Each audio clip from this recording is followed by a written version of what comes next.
केंद्रीय निवडणूक आयोगाला दिलेल्या राष्ट्रीय पदाधिकाऱ्यांच्या यादीमधून खासदार प्रफुल्ल पटेल यांचं नाव वगळण्यात आल्याची शक्यता निर्माण झाली आहे। जय पवार यांना राष्ट्रीय कार्यकारिणी स्थान देण्यात आलंय, तर सुनील तटकरे, छगन भुजबळ, दिलीप वळसे पाटील यांना स्थान देण्यात आलेलं नाहीये।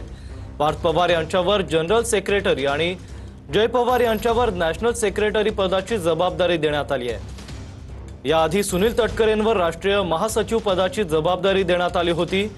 सुनेत्रा पवार यांनी 29 तारखेला केंद्रीय निवडणूक आयोगाला पत्र दिलंय।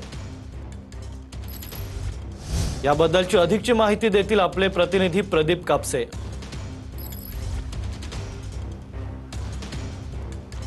खरं तर आपण पाहतोय की राज्याचे उपमुख्यमंत्री सुनेत्रा पवारांनी केंद्रीय निवडणूक आयोगाला एक पत्र दिलेलं आहे की ज्या पक्षाच्या राष्ट्रीय अध्यक्ष आहेत आणि या पत्रामध्ये त्यांनी नॅशनल ऑफिस बिअरर म्हणजे राष्ट्रीय पदाधिकाऱ्यांची यादी जी आहे ती केंद्रीय निवडणूक आयोगाला सुपूर्द केलेली आहे।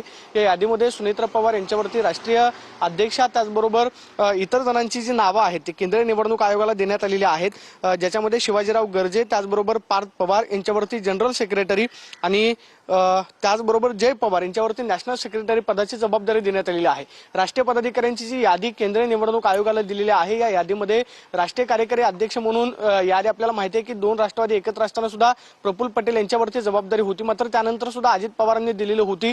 प्रफुल्ल पटेल यांचे या यादीमध्ये नाव नाही, तर दुसऱ्या बाजूला यादी सुनील तटकरे यांच्यावरती राष्ट्रीय महासचिव पदाची जबाबदारी होती, त्यांचं सुद्धा या यादीमध्ये नाव पाहायला मिळत नाहीये। मात्र नव्यानं जी यादी देण्यात आलेली आहे ज्याच्यामध्ये सुबोध मोहिते त्याचबरोबर जय पवार, अविनाश आदिक, सना मलिक त्याचबरोबर धीरज शर्मा, संजय प्रजापती, राणा सिंग, रमा सिंग आणि धनंजय शर्मा आणि अभिषेक बोके या सगळ्यांची नावं जी आहेत ती देण्यात आलेली आहेत आणि त्यांच्यासमोर पदांचा उल्लेख जो आहे तो करण्यात आलेला आहे। ही राष्ट्रीय पदाधिकाऱ्यांची यादी जी आहे ती 29 तारखेला जे केंद्रीय निवडणूक आयोगाला सुनेत्रा वहिनी पवारांनी पत्र दिलेलं होतं या पत्रामध्ये या सगळ्यांचा उल्लेख करण्यात आलेला आहे। मात्र प्रफुल्ल पटेल यांचा त्याचबरोबर सुनील तटकरे यांचा उल्लेख या पत्रामध्ये का नाही अशा पद्धतीची एक शक्यता निर्माण झालेली आहे। त्यामुळे राष्ट्रीय पदाधिकाऱ्यांच्या यादीमधून या 2 जणांची नावं वगळलेली आहेत का, किंवा जी यादी नव्यानं केंद्रीय निवडणूक आयोगाला सादर केलेली आहे त्या यादीमध्ये नव्यानं पदं देण्यात आलेली आहेत का, खरं तर हे पाहणं महत्त्वाचं असणार आहे। मात्र सुनेत्रा पवार यांनी जे 29 तारखेला केंद्रीय निवडणूक आयोगाला दिलेलं पत्र होतं त्या पत्रामध्ये प्रफुल्ल पटेल यांचा उल्लेख पाहायला मिळत नाही, त्याचबरोबर सुनील तटकरे